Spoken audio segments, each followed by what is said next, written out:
శరణమయ్యప్ప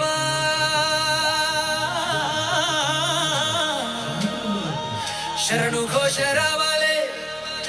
అయ్యప్ప నామమున దీక్ష సాగాలే ధర్మశాస్త్రమముదయ చూడాలే మణికంఠుని నామమే మదిలో నిండాలే గురుస్వామి దీవెనతో మాల వేయాలి ఈ మాల దీక్షల్లో నా నియమాలు